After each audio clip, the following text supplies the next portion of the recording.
വീട് നിർമ്മിക്കാൻ KSTA.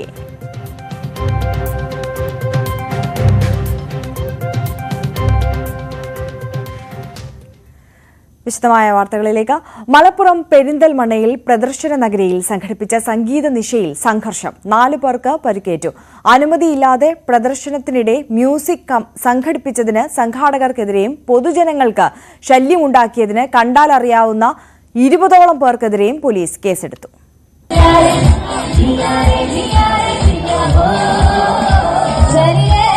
പെരിന്തൽമണ്ണ മാനത്തമംഗലത്ത് നടന്ന എക്സിബിഷന്റെ സമാപന ദിവസമാണ് സംഘർഷമുണ്ടായത്.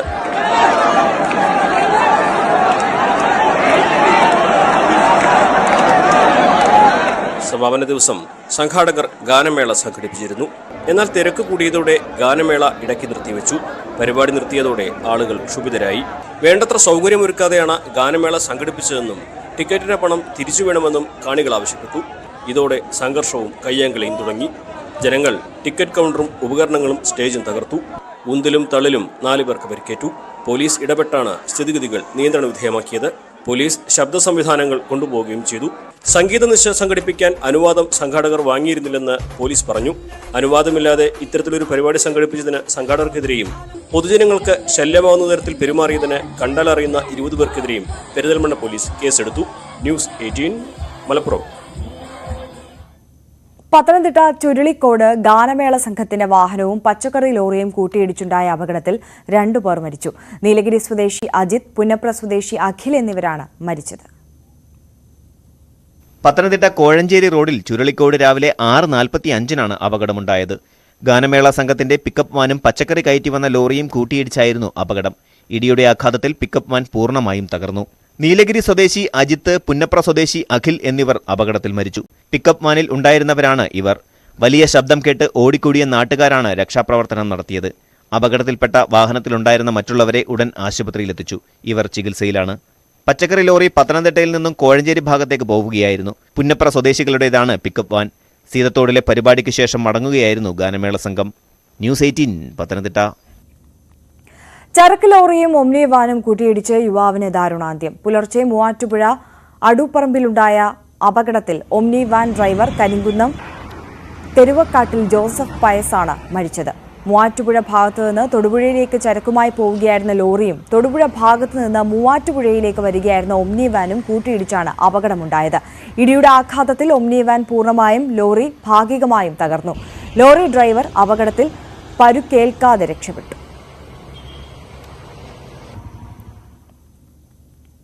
വയനാട് കമ്പളക്കാടിൽ കാറിടിച്ച് കാൽനടയാത്രികൻ മരിച്ചു. കമ്പളക്കാട് കിഴക്കേൽക്കുന്ന് നെല്ലിപ്പാക്കുണ്ടൻ കുഞ്ഞബ്ദുള്ളയാണ് മരിച്ചത്. ഇന്ന് രാവിലെ 5:30-യോടെയാണ് സംഭവം. ബംഗളൂരുവിൽ നിന്നും ചെർപ്പുളശ്ശേരിയിലേക്ക് പോകുന്നവർ സഞ്ചരിച്ച കാർ റോഡരികിലൂടെ നടന്നു പോവുകയായിരുന്ന കുഞ്ഞബ്ദുള്ളയെ ഇടിക്കുകയായിരുന്നു. ഗുരുതര പരിക്കേറ്റ അദ്ദേഹത്തെ കാർ യാത്രികർ തന്നെ സമീപത്തെ സ്വകാര്യ ആശുപത്രിയിൽ എത്തിച്ചെങ്കിലും ജീവൻ രക്ഷിക്കാനായില്ല. വയനാട്ടിൽ കാട്ടാനയുടെ ആക്രമണത്തിൽ വിദ്യാർത്ഥിക്ക് ഗുരുതര പരിക്ക്. പുൽപ്പള്ളി പാക്കം കാരേരിക്കുന്ന് കോളനിയിലെ ശരത്തിനാണ് പരിക്കേറ്റത്. ഇന്നലെ രാത്രിയോടെയായിരുന്നു സംഭവം. വിവാഹ പരിപാടിയിൽ പങ്കെടുത്ത് മടങ്ങി വരവെയാണ് ആനയുടെ മുന്നിൽപ്പെട്ടത്. ഗുരുതരമായി പരിക്കേറ്റ ശരത്തിനെ കോഴിക്കോട് മെഡിക്കൽ കോളേജിൽ പ്രവേശിപ്പിച്ചു. വിജയ സ്കൂളിൽ പഠിക്കുന്ന ഒരു കുട്ടിയാണ്. 15 വയസ്സ് പ്രായമുണ്ടാവും. ആ കുട്ടിയെ കടന്നു പിടിക്കുകയും വലിച്ചെറിയുകയും ചെയ്തു. ആന വലിച്ചെറിഞ്ഞ് ഒരു കൊള്ളഞ്ചാലിലേക്ക് വീഴുകയും പിന്നെ ആന വീണ്ടും വലിച്ചെറിഞ്ഞ് ഗുരുതരമായ പരിക്ക് പറ്റിയിട്ടുണ്ട്. വാരിയലിൽ ഒടിഞ്ഞിട്ടുണ്ടെന്നാണ് പറയുന്നത്. കോഴിക്കോട് മെഡിക്കൽ കോളേജിലാണുള്ളത്. കിഡ്നിക്കും ട്രബിളുണ്ട് എന്നാണ് അവിടുന്ന് നിർദ്ദേശം കിട്ടിയിരിക്കുന്നത്. വളരെ സീരിയസ് ആണ്. ഇവിടെ ഈ കാരേരി ഭാഗത്തും പാക്കം ഭാഗത്തുമൊക്കെ ജീവിക്കാൻ പറ്റാത്തൊരവസ്ഥയിൽ വന്യമൃഗശല്യം രൂക്ഷമായിട്ടുണ്ട്. പല തവണയും നമ്മൾ ഫോറസ്റ്റുകാരുമായിട്ട് ബന്ധപ്പെട്ട് ഇതിൻ്റെ ഫെൻസിങ് നോക്കുന്ന കാര്യങ്ങളും എല്ലാം കറക്റ്റ് പറയുന്നുണ്ട്. പറഞ്ഞിരുന്നാൽ തന്നെ അത് കാര്യക്ഷമമായിട്ട് നോക്കുന്നില്ല, അത് പ്രവർത്തിക്കുന്നില്ല എന്നുള്ളൊരവസ്ഥയാണുള്ളത്. എന്തായാലും ജനങ്ങൾ പ്രക്ഷോഭത്തിലേക്ക് പോകാതിരിക്കാൻ ഒരു നിവൃത്തിയില്ല. ജനങ്ങൾ വളരെ രോഷാകുലരാണ്. പാവപ്പെട്ട ആദിവാസികളുടെ ഒരു കുട്ടിയാണ് ഇങ്ങനെ തട്ടി രൂക്ഷമായിട്ട് പരിക്കേൽപ്പിച്ചിരിക്കുന്നത്. വയനാട് ചുരിമലയിൽ പിടിയിലായ കടുവയെ തൃശൂരിലേക്ക് മാറ്റി. WYS09 എന്ന കടുവയാണ് പുത്തൂർ സുവോളജിക്കൽ പാർക്കിലേക്ക് മാറ്റിയത്. വയനാട്ടിൽ നിന്ന് പിടിയിലായ രണ്ടാമത്തെ കടുവയാണ് സ്ഥലപരിമിതി മൂലം തൃശൂരിലേക്ക് മാറ്റിയത്. ഇന്നലെ രാത്രിയാണ് WYS09 എന്ന ആൺകടുവയെ കുപ്പാടിയിലെ വന്യമൃഗ പരിപാലന കേന്ദ്രത്തിൽ നിന്ന് പുത്തൂരിലേക്ക് മാറ്റിയത്. പല്ലിലും കാലിലും പരിക്ക് കണ്ടെത്തിയ കടുവയ്ക്ക് പുത്തൂരിലെ സുവോളജിക്കൽ പാർക്കിൽ ചികിത്സ നൽകും. കൊളകപ്പാറ ചൂരിമലയിൽ മാസങ്ങളായി ഭീതി പടർത്തിയ കടുവ ശനിയാഴ്ചയാണ് കൂട്ടിലായത്. 3 മാസത്തിനിടെ 4 വളർത്തുമൃഗങ്ങളെ കൊന്ന ഈ കടുവ തന്നെയാണ് വാഗേരി DC-യിലും വളർത്തുമൃഗങ്ങളെ ആക്രമിച്ചതെന്ന് വനംവകുപ്പ് സ്ഥിരീകരിച്ചിരുന്നു. ബത്തേരി കുപ്പാടിയിലെ സ്ഥലപരിമിതിയും സൗകര്യക്കുറവും കണക്കിലെടുത്താണ് കടുവയെ പുത്തൂരിലേക്ക് മാറ്റിയത്. നേരത്തെ വാഗേരി മൂടക്കൊല്ലിയിൽ കർഷകൻ പ്രജീഷിനെ കൊന്ന 13 വയസ്സുള്ള ആൺകടുവയെ പിടികൂടി തൃശൂരിലേക്കാണ് മാറ്റിയത്. ന്യൂസ് 18 വയനാട്. തൃശൂർ പാലപ്പിള്ളിയിൽ യാത്രക്കാരെ ഓടിച്ച് കാട്ടാനക്കൂട്ടം. പാലപ്പിള്ളി പിള്ളേത്തോട് പാലത്തിന് സമീപം റോഡിലിറങ്ങിയ കാട്ടാനകളാണ് യാത്രക്കാരെ ഓടിച്ചത്. ഇന്നലെ രാവിലെ 11 മണിയോടെയായിരുന്നു സംഭവം. കാട്ടാനകൾ പാഞ്ഞടുത്തതോടെ വാഹനങ്ങൾ റോഡിൽ ഉപേക്ഷിച്ച് യാത്രക്കാർ ചിതറിയോടുകയായിരുന്നു. വിനോദസഞ്ചാരികൾ അടക്കമുള്ളവർ വാഹനത്തിന് ഹോൺ മുഴക്കിയതിന് പിന്നാലെയാണ് കാട്ടാനക്കൂട്ടം പാഞ്ഞടുത്തത്.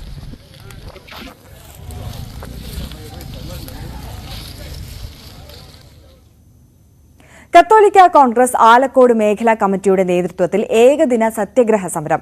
കാർഷിക മേഖലയിലെ ഗുരുതരമായ പ്രതിസന്ധികൾക്ക് ശാശ്വത പരിഹാരം കാണണമെന്നാവശ്യപ്പെട്ടാണ് ആലക്കോട് ടൗണിൽ സത്യഗ്രഹ സമരം. AKCC global director reverend doctor Philip Kaviyil സമരം ഉദ്ഘാടനം ചെയ്തു. ഫൊറോന പ്രസിഡന്റ് ടോമി കണയാങ്കൽ അധ്യക്ഷത വഹിച്ചു. മലബാറിലെ ആദ്യത്തെ സമ്പൂർണ്ണ ബിസിനസ് കോൺക്ലേവിന് ഫെബ്രുവരി 2, 3 തീയതികളിൽ പെരിന്തൽമണ്ണ വേദിയാകും. Kerala startup mission, ASAP, knowledge economy mission, KSIDC എന്നീ സർക്കാർ സ്ഥാപനങ്ങളുടെ സഹകരണത്തോടെയാണ് കോൺക്ലേവ് നടക്കുന്നത്. വനിതകളുടെയും യുവാക്കളുടെയും വിദ്യാർത്ഥികളുടെയും ബിസിനസ് സ്വപ്നങ്ങൾക്ക് നിറം പകരുക എന്ന ലക്ഷ്യത്തോടെയാണ് പെരിന്തൽമണ്ണയിൽ ഇത്തരമൊരു കോൺക്ലേവിന് നേതൃത്വം നൽകുന്നതെന്ന് നജീബ് കാന്തപുരം MLA പറഞ്ഞു. ഏതെങ്കിലും തരത്തിൽ ബിസിനസ്സുമായോ സംരംഭങ്ങളുമായോ ബന്ധമുള്ളവർക്കും പൊതുജനങ്ങൾക്കും കോൺക്ലേവിൽ പങ്കെടുക്കാവുന്നതാണ്. പ്രവേശനം തികച്ചും സൗജന്യമായിരിക്കും. 5 വേദികളിലായാണ് വിവിധ സെഷനുകൾ ക്രമീകരിച്ചിരിക്കുന്നത്. നമുക്ക് എല്ലാവർക്കും അറിയുന്ന പോലെ മലബാറിൻ്റെ ഏറ്റവും വലിയ സവിശേഷത എന്ന് പറയുന്നത്, നമ്മുടെ പൊട്ടൻഷ്യൽ എന്ന് പറയുന്നത്, മലബാറിൻ്റെ വികസനത്തെക്കുറിച്ച് നമ്മൾ സംസാരിക്കുമ്പോൾ ആദ്യമായി നമുക്ക് പറയാൻ സാധിക്കുന്നത് മലബാറിൻ്റെ ഒരു ഓൺട്രപ്രണറിയൽ DNA ആണ്. അപ്പോൾ ഈ നാട്ടിലെ എല്ലാ മനുഷ്യർക്കും പൊതുവായിട്ടുള്ള ഒരു കാര്യമുണ്ട്.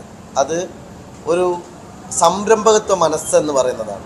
സാധ്യതയേറിയ ഓൺട്രപ്രണർഷിപ്പിനെ മാക്സിമം ടാപ്പ് ചെയ്ത് അതിനെ മാക്സിമം പിന്തുണ നൽകി നമ്മുടെ ചെറുപ്പക്കാർക്കിടയിലും നമ്മുടെ സ്ത്രീകൾക്കിടയിലും നമ്മുടെ പൊതുജനങ്ങൾക്കിടയിലുമുള്ള ഒരു പുതിയ സംരംഭകത്വ മനസ്സിനെ വളർത്തിയെടുക്കാൻ വേണ്ടി ഒരു ഹബ്ബായി പെരിന്തൽമണ്ണയെ മാറ്റണം എന്നതാണ് ഞങ്ങൾ ആഗ്രഹിക്കുന്ന ഏറ്റവും പ്രധാനപ്പെട്ട കാര്യം.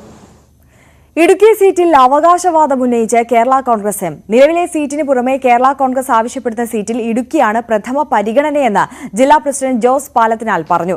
കേരള കോൺഗ്രസിന്റെ ശക്തി മേഖലയിൽ നടക്കുന്ന തെരഞ്ഞെടുപ്പിൽ സീറ്റ് ലഭിക്കേണ്ടതാണ്. ഇക്കാര്യം മുന്നണി നേതൃത്വത്തെ അറിയിക്കുമെന്നും ജോസ് പാലത്തിനാൽ പറഞ്ഞു. കേരള കോൺഗ്രസ് എം ഇടതുപക്ഷ ജനാധിപത്യ മുന്നണിയുടെ ഭാഗമായതിനു ശേഷം നടക്കുന്ന ആദ്യത്തെ പാർലമെന്റ് തെരഞ്ഞെടുപ്പാണ്. കേരള കോൺഗ്രസിൻ്റെ സിറ്റിംഗ് സീറ്റുകൾക്ക് പുറമെ കേരള കോൺഗ്രസ് മത്സരിച്ചാൽ വിജയിക്കാൻ സാധ്യതയുള്ള സീറ്റുകളെ സംബന്ധിച്ചും കേരള കോൺഗ്രസിന് താല്പര്യമുള്ള സീറ്റുകളെ സംബന്ധിച്ചും ഇടതുപക്ഷ മുന്നണി ചർച്ചയുണ്ടാവും എന്ന കാര്യത്തിൽ സംശയമില്ല. സിറ്റിംഗ് സീറ്റിന് പുറമെ കേരള കോൺഗ്രസ് താല്പര്യപ്പെടുന്ന ആദ്യത്തെ സീറ്റ് പ്രഥമ പരിഗണന നൽകുന്നത് ഇടുക്കി സീറ്റിനാവും എന്ന കാര്യത്തിലും ഞങ്ങൾക്ക് സംശയമില്ല. കേരള കോൺഗ്രസിന് വലിയ രാഷ്ട്രീയ സ്വാധീനമുള്ള മണ്ഡലമാണ് ഇടുക്കി. കേരള കോൺഗ്രസും കൂടി ഭാഗമായതിനു ശേഷം ഇടതുപക്ഷ ജനാധിപത്യ മുന്നണിയുടെ ജനകീയ അടിത്തറയിൽ വലിയ വർധനവ് ഇടുക്കി പാർലമെന്റ് മണ്ഡലത്തിൽ ഉണ്ടായിട്ടുണ്ട്. അതോടൊപ്പം തന്നെ ഇടതുപക്ഷ ജനാധിപത്യ മുന്നണിക്ക് അനുകൂലമാണ് ഇടുക്കിയിലെ രാഷ്ട്രീയ സാഹചര്യം. ഈ സാഹചര്യത്തിലെ ഇടുക്കി സീറ്റ് ഈ പാർലമെന്റ് തെരഞ്ഞെടുപ്പിൽ ഇടതുപക്ഷ മുന്നണിക്ക് വിജയിക്കുവാൻ കഴിയും എന്നുള്ള ഉറച്ച വിശ്വാസം ഞങ്ങൾക്കുണ്ട്. കോഴിക്കോട് വടകരയിൽ റെയിൽവേ ലൈനിനോട് ചേർന്ന് താമസിക്കുന്നവരുടെ കാർഷിക വിളകൾ വെട്ടിയതിൽ പ്രതിഷേധം. പുതുപ്പണത്തും ഇരിങ്ങലിലും ഉൾപ്പെടെ പലയിടത്തും തെങ്ങും വാഴയും മരങ്ങളും മുറിച്ചുമാറ്റി. സ്ഥിരമായി കൃഷി ചെയ്യുന്നവരും അത് ഉപജീവനമാക്കിയവരുമാണ് റെയിൽവേയുടെ നടപടി മൂലം വിഷമിക്കുന്നത്.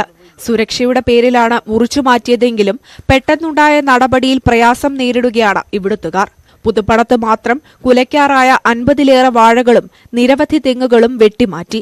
സമീപ സ്ഥലങ്ങളിലും ഇതേ നിലയിൽ തെങ്ങുകൾ ഉൾപ്പെടെ മുറിച്ചു മാറ്റിയിട്ടുണ്ട്. ഒരു 25 കൊല്ലമായാലും വരെ റെയിലിന്റെ മുകളിൽ എത്താത്ത വാഴ, ആ വാഴയാണ് ഇപ്പോൾ ഒരു 50ഓളം കൊലക്കാറായ വാഴയും കൊലച്ചടക്കുള്ള വാഴ വെട്ടി നിർത്തി കഴിഞ്ഞു. ഇപ്പോൾ വീടുകളിൽ പറമ്പിൽ കയറിയിട്ട് ഒരു അനുമതി ഇല്ലാണ്ടാണ് നമ്മൾ സാധനങ്ങൾ മരങ്ങളെല്ലാം വെട്ടി മുറിച്ച് കളഞ്ഞത്. ഇപ്പം എൻ്റെ വീട്ടിൽ തന്നെ കഴിഞ്ഞ വർഷം നോട്ടീസ് തന്ന് 2 തെങ്ങ് മുറിക്കാൻ പറഞ്ഞ് 3500 രൂപയും തന്ന് ഞാൻ 2 തെങ്ങ് മുറിച്ചു. ഇവയിൽ നിന്ന് മാത്രം ഉപജീവന മാർഗം കണ്ടെത്തിയ പലർക്കും വലിയ നഷ്ടമാണ് ഉണ്ടായത്. കാർഷിക വിളകൾ വെട്ടിമാറ്റിയതിനൊപ്പം ദേശീയപാതയിലേക്ക് കടക്കാനുള്ള സൗകര്യവും പലയിടത്തും റെയിൽവേ തടഞ്ഞിട്ടുണ്ട്. പ്രദേശവാസികൾക്ക് മറുവശം എത്താനുള്ള സൗകര്യവും റെയിൽവേ ഏർപ്പെടുത്തണമെന്ന് വടകര കൊയിലാണ്ടി നിവാസികൾ ആവശ്യപ്പെടുന്നുണ്ട്. ന്യൂസ് 18 വടകര. ന്യൂസ് 18 വേണ്ടി യു പ്രദീപ്.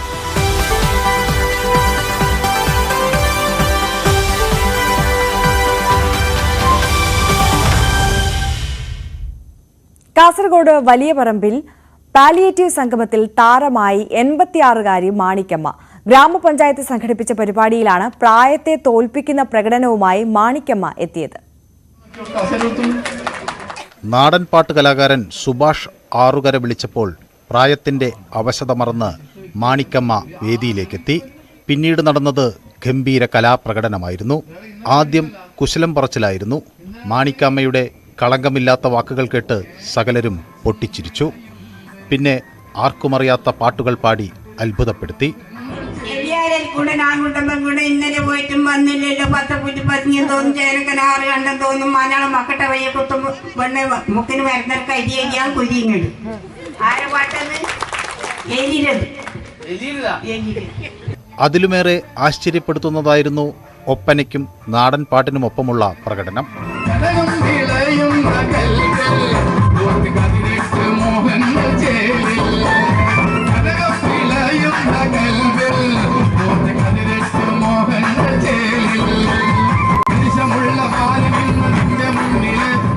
പ്രായത്തിന്റെ അവശതയ്ക്കപ്പുറമാണ് മനസ്സിന്റെ ഉത്സാഹമെന്ന് ബോധ്യപ്പെടുത്തുന്നതായിരുന്നു വലിയ പറമ്പ പഞ്ചായത്തിന്റെ പാലിയേറ്റീവ് സംഗമവേദി. ആരോഗ്യപ്രവർത്തകരും ആശാ വോളണ്ടിയർമാരും ജനപ്രതിനിധികളുമെല്ലാം പാട്ടും നൃത്തവുമായി പരിപാടി കൊഴുപ്പിച്ചു.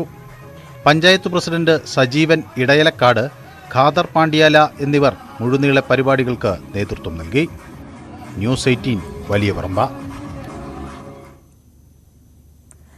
ഉരുൾപൊട്ടലിൽ തകർന്ന കോഴിക്കോട് വിലങ്ങാട്ട് പുതിയ പാലം യാഥാർത്ഥ്യമായി. കഴിഞ്ഞ പ്രളയകാലത്താണ് പാലം തകർന്നത്. 3.25 കോടി രൂപ ചെലവഴിച്ചാണ് പുതിയ പാലം നിർമ്മിച്ചത്.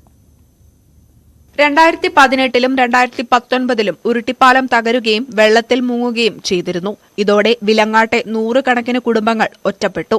താഴ്ന്ന ഭാഗത്തെ പാലം ശക്തമായ മഴക്കാലത്ത് പലപ്പോഴും മുങ്ങിപ്പോകുന്നതും പതിവായിരുന്നു. ഇതിന് പരിഹാരമായാണ് 3.2 കോടി രൂപ ചെലവഴിച്ച് പുതിയ പാലം നിർമ്മിച്ചത്. 2018-ലെ ലോകം കണ്ടത് ഏറ്റവും വലിയ പ്രളയം എന്ന് വെച്ചാൽ ഞങ്ങളുടെയൊക്കെ പ്രായത്തിനിടയിൽ ഇത്രയും വലിയൊരു പ്രളയം ഞങ്ങളൊന്നും ഇതുവരെ അനുഭവിച്ചിട്ടില്ല. ആ സമയത്ത് ഈ പാലം മൊത്തമായിട്ട് മുങ്ങിപ്പോയിട്ട് ഞങ്ങൾക്ക് പുറം നാടുമായിട്ട് ഗതാഗത സൗകര്യം ഒന്നും ഇല്ലായിരുന്നു. അതിൽ നിന്നൊക്കെ വ്യത്യസ്തമായി ഈ ഒരു പാലം വന്നുകൊണ്ട് ഈ നാടിൻ്റെ ഉച്ചാതന മാറുന്ന ഒരു അവസ്ഥയാണ് ഇപ്പോൾ ഉണ്ടായത്. പഴയ പാലത്തിൽ നിന്നും ഒരുപാട് ഉയരത്തിലായതുകൊണ്ട് ഇനി ഏത് തരത്തിലുള്ള വെള്ളപ്പൊക്കം വന്നാലും ഈ നാട് പുറംലോകമായിട്ട് ബന്ധപ്പെടാൻ ഞങ്ങൾക്ക് ഏറ്റവും സുഗമമായിട്ട് നടക്കുന്ന ഒരു അവസരമാണ് ഇപ്പോൾ ഉണ്ടായിട്ടുള്ളത്. പാലം യാഥാർത്ഥ്യമായത് നാട്ടുകാർക്ക് ആശ്വാസകരമായി. പാലത്തിന്റെ ഉദ്ഘാടനം വിലങ്ങോട് നിവാസികൾക്ക് ആഘോഷമായി മാറി. മന്ത്രി PA മുഹമ്മദ് റിയാസ് ഉദ്ഘാടനം നിർവഹിച്ചു. ഒരു പാലം എന്ന് പറഞ്ഞാൽ 2 കരകളെ ബന്ധിപ്പിക്കുന്നു എന്നുള്ളത് മാത്രമല്ല, ഒരു നാടിനെ സംബന്ധിച്ചിടത്തോളം അത് ഏറെ ആശ്വാസകരമായ ഒരു പദ്ധതി കൂടിയാണ്. നാദാപുരം മണ്ഡലത്തിലെ വിവിധ പ്രദേശങ്ങളെ ഉൾപ്പെടുത്തി ടൂറിസം ഡെസ്റ്റിനേഷൻ രൂപപ്പെടുത്തുമെന്ന് മന്ത്രി പറഞ്ഞു. വിലങ്ങാട് മേഖലയിലും ഇത്തരം ടൂറിസം കേന്ദ്രങ്ങളുണ്ട്. ഉരുട്ടിപ്പാലം ടൂറിസം പദ്ധതികൾക്കും ഗുണകരമാവും. ന്യൂസ് 18 വടകര. തിരികെ എത്താം ഇടവേളയ്ക്ക് ശേഷം.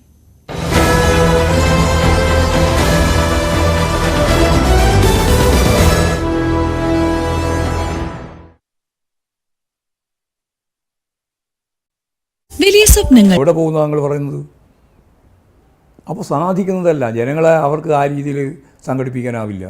വികസന പ്രക്രിയയെ പൂർണ്ണമായും തള്ളി കേന്ദ്ര ഗവൺമെൻറ് കേരളത്തോട് കാണിക്കുന്ന ഫെഡറൽ സംവിധാനത്തിന് നേരെയും അതുപോലെ തന്നെ സാമ്പത്തിക ഉപരോധത്തെയും അഡ്രസ്സ് ചെയ്യാതെ കേരള രാഷ്ട്രീയത്തിൽ ഒരു പാർട്ടിക്കും മുന്നോട്ട് പോകാൻ പറ്റില്ല. അത് ഞങ്ങളുടെ പാർട്ടിയല്ല ഞാൻ പറയുന്നത്, ഒരു പാർട്ടിക്കും പറ്റില്ല. ആ രാഷ്ട്രീയം കൃത്യമായിട്ട് അവർ മനസ്സിലാക്കണം. മനസ്സിലാക്കിയില്ലെങ്കിൽ ജനങ്ങൾ ഒറ്റപ്പെടും. അതിന് സംശയമുള്ളത് ഈ തുടർഭരണം ഒരു അപകടം കൂടെയല്ലേ? കാരണം CPM-ന് മുൻ അനുഭവങ്ങളുണ്ട് ബംഗാളിലും ത്രിപുരയിലും. അത് ഞങ്ങൾ തിരുത്തി ശരിയായ രീതിയിൽ മുന്നോട്ടേക്ക് പോയാൽ മതിയല്ലോ. അതും കൂടി അനുഭവം വെച്ചുകൊണ്ടാണല്ലോ ഞങ്ങൾ പ്രവർത്തിച്ചുകൊണ്ടിരിക്കുന്നത്. അപ്പോൾ തുടർഭരണത്തിൽ നിന്നുണ്ടാവാനിടയുള്ള തെറ്റായ പ്രവണതകളെ ഉൾപ്പെടെ ശരിയായ ദിശയിലേക്ക് കൈകാര്യം ചെയ്ത് മുമ്പോട്ടേക്ക് പോകാൻ കഴിഞ്ഞാൽ കുഴപ്പമില്ലാതെ മുന്നോട്ടേക്ക് പോകാം. അതാണ് ഞങ്ങൾ കാണുന്നത്. മുഖ്യമന്ത്രിയും പാർട്ടിക്ക് വിധേയനാണെന്ന് CPM സംസ്ഥാന സെക്രട്ടറി MV ഗോവിന്ദൻ. പ്രവർത്തിക്കുന്നതിൽ തെറ്റുപറ്റിയാൽ മുഖ്യമന്ത്രിയെയും തിരുത്തും. ഒറ്റയാൾ തീരുമാനങ്ങളല്ല CPM-ൽ ഉണ്ടാകുന്നതെന്നും എല്ലാം പാർട്ടിയാണ് തീരുമാനിക്കുന്നതെന്നും MV ഗോവിന്ദൻ വ്യക്തമാക്കി. പൊതുവിലൊരു ധാരണ ഉള്ളത് മാഷ് അംഗീകരിക്കില്ലായിരിക്കും, മുഖ്യമന്ത്രിയാണ് പാർട്ടിയിലെയും സർക്കാരിലെ അവസാന വാക്ക്. അദ്ദേഹം എന്ത് പറഞ്ഞാലും അത് അതേ.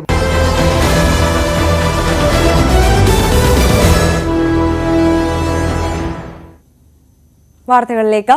പത്തനംതിട്ട KSRTC ബസ് സ്റ്റാൻഡും പരിസരവും വൃത്തിയാക്കി ഇലന്തൂർ B.Ed കോളേജിലെ വിദ്യാർത്ഥികൾ. കോളേജിലെ NSS ക്യാമ്പിന്റെ ഭാഗമായാണ് വിദ്യാർത്ഥികൾ ബസ്സുകൾ അടക്കം വൃത്തിയാക്കി സേവനം ചെയ്തത്.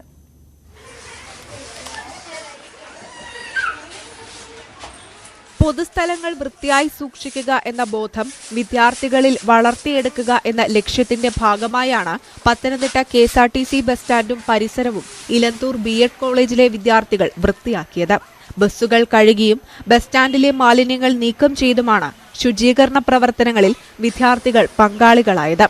പുതിയ മന്ത്രി ഗണേഷ് കുമാർ സാറിന്റെ പ്രത്യേക ഉത്തരവ് പ്രകാരം എല്ലാ വണ്ടികളും ക്ലീൻ ചെയ്തതിനു ശേഷം മാത്രമേ യാത്രകൾ വീണ്ടും പുനരാരംഭിക്കാവുന്ന ഒരു ഉത്തരവ് വന്നിട്ടുണ്ടെന്ന് മനസ്സിലാക്കുന്നു.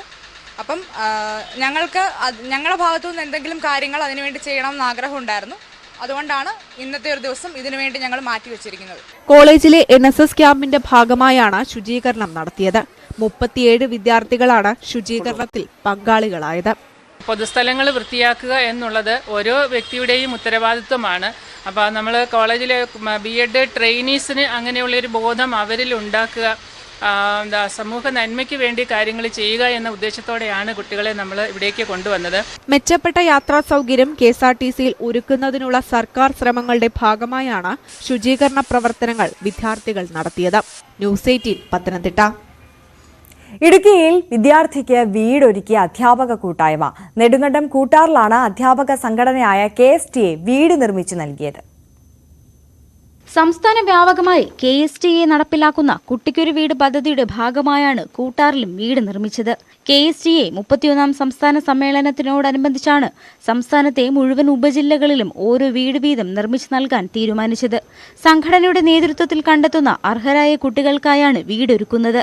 ഇതിനകം തന്നെ സംസ്ഥാനത്തിന്റെ വിവിധ ഭാഗങ്ങളിൽ നിരവധി വീടുകൾ KSTA നിർമ്മിച്ചു. ഇടുക്കിയിൽ അടിമാലി, പീരുമേട്, തൊടുപുഴ സബ് ജില്ലകളിലെ പദ്ധതി നേരത്തെ പൂർത്തീകരിച്ചിരുന്നു.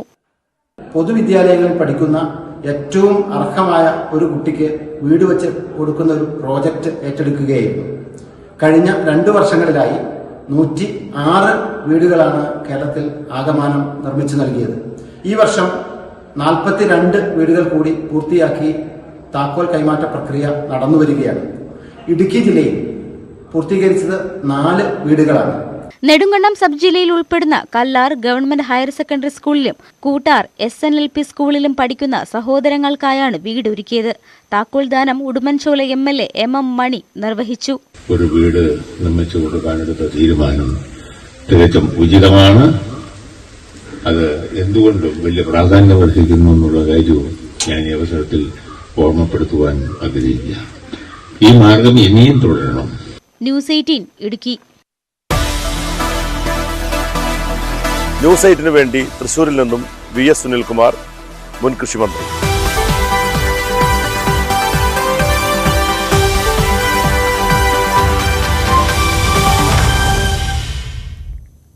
കലാസാംസ്കാരിക മേഖലയിൽ സജീവമായ പാലക്കാട് വാടാനംകുറിശ്ശിയിലെ ആരഭി ഗ്രന്ഥശാല കലാസമിതി സുവർണ ജൂബിലി നിറവിൽ. വിവിധ കലാപരിപാടികളോടെ ആഘോഷം നടന്നു. ജനകീയ കലാസമിതിയായി ആരംഭിച്ച് ഒരു നാടിന്റെ കലാ, കായിക, സാംസ്കാരിക, സാമൂഹിക വിദ്യാഭ്യാസ മേഖലയിൽ ശ്രദ്ധേയ പ്രവർത്തനം കാഴ്ചവെച്ചതാണ് ആരഭി കലാസമിതി ഗ്രന്ഥശാല. ഗ്രന്ഥശാലയുടെ സിൽവർ ജൂബിലി ആഘോഷം വർണ്ണാഭമായി. ഉത്സവാന്തരീക്ഷത്തിലായിരുന്നു ആഘോഷം. സ്മൃതി മധുരം എന്ന പേരിൽ ആരബി കലാസമിതിയിലെ അംഗങ്ങളുടെ കുടുംബസംഗമത്തോടെയാണ് ആഘോഷ പരിപാടികൾക്ക് തുടക്കമായത്. സാംസ്കാരിക സമ്മേളനം മുഹമ്മദ് മുഹ്സിൻ ഉദ്ഘാടനം ചെയ്തു. ഇന്ന് വായന പഴയ രീതിയിലല്ല, വായനശാലകളുടെ പ്രവർത്തനങ്ങൾ പഴയ രീതിയിലല്ല, ഒരുപാട് മാറ്റങ്ങൾ വന്നിട്ടുണ്ട്. എന്നാൽ ഇന്നും മാതൃകയായിട്ടുള്ള പ്രവർത്തനങ്ങളുമായി ജനങ്ങൾക്കിടയിൽ എങ്ങനെ ഒരു സാംസ്കാരിക പ്രവർത്തനത്തിന് എങ്ങനെ മുന്നോട്ട് പോകാൻ കഴിയുമെന്നതിന്റെ ഏറ്റവും വലിയ ഉദാഹരണമാണ് ആരബി വായനശാലയുടെ നേതൃത്വത്തിൽ ഇവിടെ നടക്കുന്ന ഈ പ്രവർത്തനം. അത് മറ്റു വായനശാലകൾക്ക് കൂടി ഏറ്റവും വലിയ മാതൃകയാണ് എന്ന് ഞാൻ ഈ സമയത്ത് പറയാൻ ആഗ്രഹിക്കുക. സ്മൃതി മധുരം, സ്നേഹവിരുന്ന്, സാംസ്കാരിക സമ്മേളനം, കലാസന്ധ്യ, വർണ്ണസമന്വയം, സംഗീത നൃത്തശില്പം, മൊഴിനാടൻ കലാസംഘം അവതരിപ്പിക്കുന്ന നാടൻപാട്ട് എന്നിവ നടന്നു. ന്യൂസ് 18 പട്ടാമ്പി.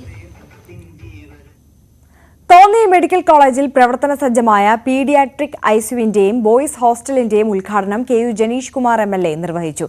16.68 ലക്ഷം മുടക്കിയാണ് പീഡിയാട്രിക് ICU നിർമ്മിച്ചത്.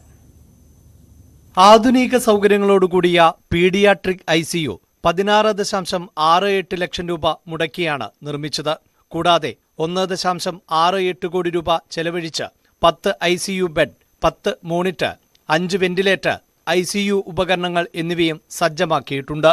കിഫ്ബിയിൽ നിന്ന് അനുവദിച്ച 12 കോടി രൂപ മുടക്കിയാണ് 5 നിലകളിലായി 200 കുട്ടികൾക്കായുള്ള ബോയ്സ് ഹോസ്റ്റൽ നിർമ്മിച്ചത്. Kitchen, mess hall, dining hall, reading room, guest room, warden room, creation room, 2 ലിഫ്റ്റുകൾ തുടങ്ങി നാഷണൽ മെഡിക്കൽ കമ്മീഷന്റെ മാനദണ്ഡപ്രകാരമുള്ള രീതിയിലാണ് സംവിധാനങ്ങൾ ഒരുക്കിയിട്ടുള്ളത്.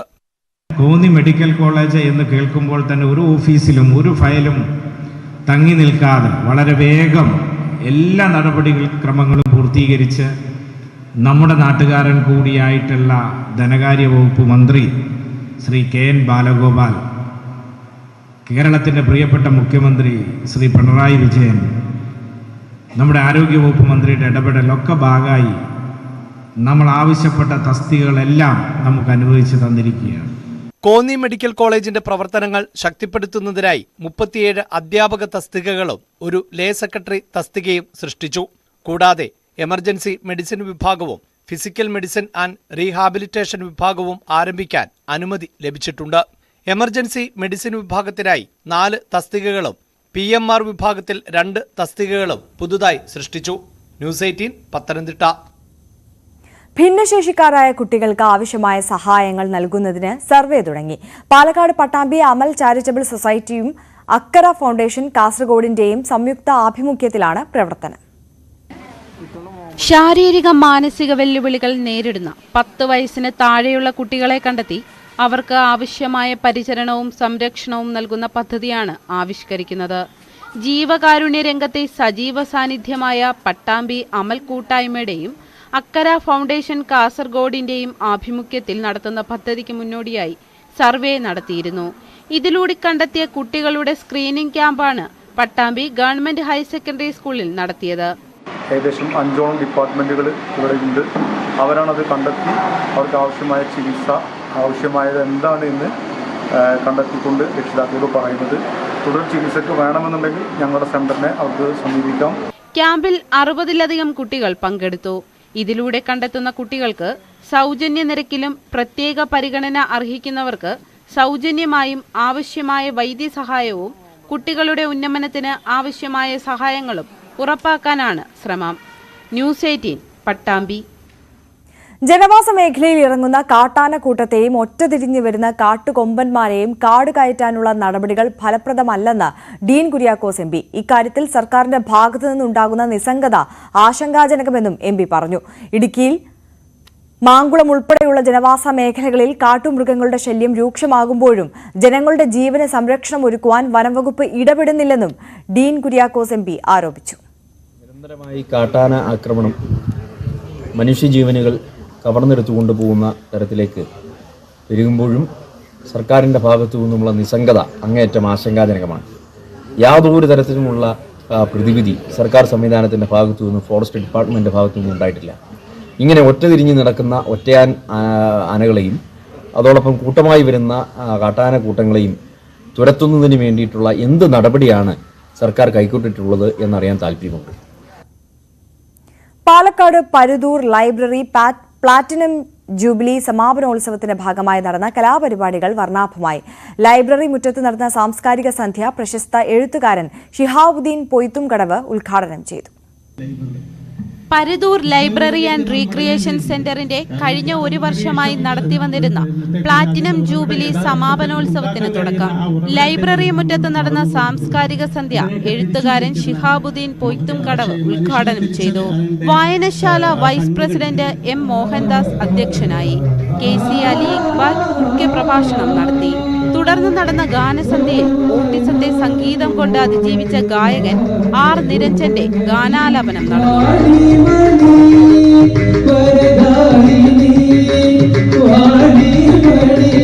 നിരഞ്ജനെ വായനശാലയ്ക്ക് വേണ്ടി PV ഭാസ്കരൻ മൊമെന്റോ നൽകി അനുമോദിച്ചു. തുടർന്ന് നൃത്തനൃത്യങ്ങളും നാടകങ്ങളായ ഇന്റർവ്യൂ, മാർത്താണ്ഡന്റെ സ്വപ്നങ്ങൾ എന്നിവയും അരങ്ങേറി.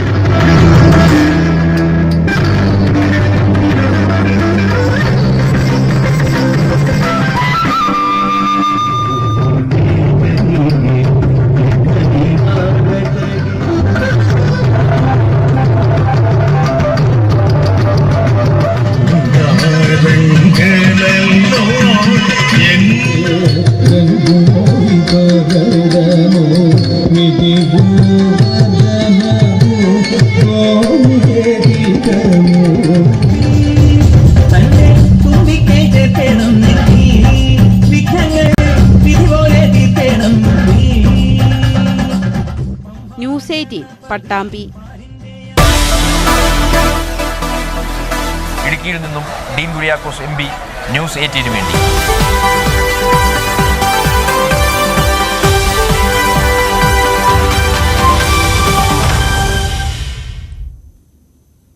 അപകടങ്ങൾ പതിവായിട്ടും കണ്ണൂർ തളിപ്പറമ്പ് പൂവത്ത് സുരക്ഷയൊരുക്കാൻ അധികൃതർ തയ്യാറാകുന്നില്ലെന്ന് പരാതി. റോഡിന്റെ അപകട സാധ്യത പരിഹരിക്കണമെന്നാവശ്യപ്പെട്ട് ഡിവൈഎസ്പിക്ക് പരാതി നൽകി ദിവസങ്ങൾക്കുള്ളിൽ സ്കൂൾ പ്രിൻസിപ്പൽ ഇതേ റോഡിൽ അപകടത്തിൽ മരിച്ചിരുന്നു. ചുരുങ്ങിയ കാലത്തിനിടെ വാഹനാപകടങ്ങളിൽ നിരവധി പേർക്കാണ് ഇവിടെ ജീവൻ നഷ്ടമായത്. തളിപ്പറമ്പ് കൂർഗ് ബോർഡർ റോഡിൽ കാഞ്ഞിരങ്ങാട് RTO ഗ്രൗണ്ടിനും പൂവം ടൗണിനും ഇടയിലാണ് കുരുമുളക് ഗവേഷണ കേന്ദ്രത്തിനടുത്തുള്ള ഈ വളവ്. ജീവഹാനി സംഭവിച്ചതിലും കൂടുതൽ വരും ഇവിടെ നിന്നും പരിക്കേറ്റവരുടെ എണ്ണം. തൊട്ടടുത്തുള്ള സ്കൂൾ, ആരാധനാലയം എന്നിവിടങ്ങളിലേക്ക് ഈ റോഡ് മുറിച്ചു കടന്നു വേണം എത്താൻ. റോഡിലെ അപകട സാധ്യത പരിഹരിക്കണം എന്നാവശ്യപ്പെട്ട് കോൺവെന്റ് സ്കൂളിലെ മദർ സുപ്പീരിയർ സിസ്റ്റർ സൗമ്യ ഒരു മാസം മുമ്പാണ് തളിപ്പറമ്പ് ഡിവൈഎസ്പിക്ക് പരാതി നൽകിയത്. എന്നാൽ നടപടി ഉണ്ടായില്ല എന്ന് മാത്രമല്ല, ഇതേ സ്ഥലത്ത് വെച്ച് വാഹനമിടിച്ച് പ്രിൻസിപ്പൽ മരിക്കുകയും ചെയ്തു. രാവിലെ കുർബാനയ്ക്കായി പള്ളിയിലേക്ക് പോകുന്നതിനിടയിലായിരുന്നു ദാരുണ സംഭവം. സെന്റ് മേരീസ് കോൺവെന്റ് വരെ പൂവം ജംഗ്ഷനടുത്തുള്ള ഈ സ്ഥലം വളരെ അപകടം പിടിച്ചൊരു സ്ഥലമാണ്. ഇപ്പോൾ ഞാൻ തന്നെ പല അപകടങ്ങളും നേരിട്ട് കാണാൻ ഇടയായിട്ടുണ്ട്. ഇപ്പോൾ സിസ്റ്ററിൻ്റെ മരണമാണ് ഏറ്റവും അവസാനമായിട്ട് സംഭവിച്ച ഏറ്റവും ദാരുണമായിട്ടുള്ള സംഭവം. സിസ്റ്റർ കഴിഞ്ഞ ആഴ്ച DSPക്ക് ഒരു പരാതി കൊടുത്തു എന്നാണ് അറിയാൻ കഴിയുന്നത്. സിസ്റ്ററിൻ്റെ ഈ ദാരുണ മരണം അത് അവസാനത്തെ ആയിരിക്കട്ടെ എന്ന് പ്രാർത്ഥിക്കുകയാണ്. ഇതിന് വേണ്ട നടപടികൾ സ്വീകരിക്കുവാനായിട്ട് അധികാരികളോട് അഭ്യർത്ഥിക്കുന്നു.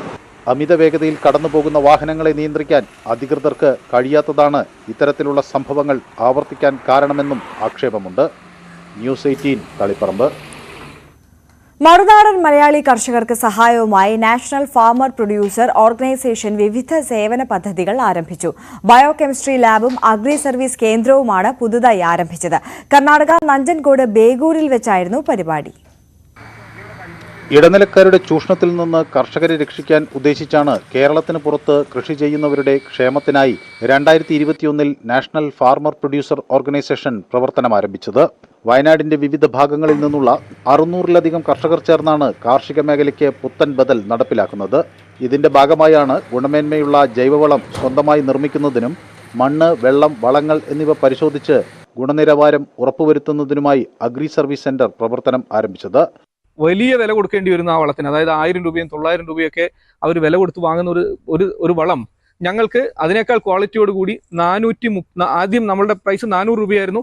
റോ മെറ്റീരിയലിൻ്റെ അവൈലബിലിറ്റിയും അതിൻ്റെ പ്രൈസും കൂടിയതിനാൽ ഇപ്പോൾ നമ്മൾ 430 രൂപയ്ക്ക് കർഷകർക്ക് നല്ല ജൈവവളം ഉണ്ടാക്കി കൊടുക്കാൻ കഴിയുന്നു എന്നുള്ളതാണ് ഇതിൻ്റെ ഏറ്റവും വലിയ ഹൈലൈറ്റ്. ബയോ കെമിസ്ട്രി ലാബിന്റെ ഉദ്ഘാടനം Begur agricultural assistant director G ഗിരീഷും അഗ്രി സർവീസ് കേന്ദ്രത്തിന്റെ ഉദ്ഘാടനം സിന്ധുവള്ളി ഗ്രാമപഞ്ചായത്ത് പ്രസിഡന്റ് ഹൊക്കർ നായക്കും നിർവഹിച്ചു. ഞങ്ങൾക്ക് ആവശ്യമുള്ള കർഷകർക്ക് ആവശ്യമുള്ള സാധന സാമഗ്രികൾ കമ്പനികളിൽ നിന്ന് നേരിട്ട് ഇടനിലക്കാരില്ലാതെ ഞങ്ങൾ ഇറക്കി ഞങ്ങൾ നേരിട്ട് കർഷകർക്ക് സപ്ലൈ ചെയ്യുകയാണ് ചെയ്യുന്നത്.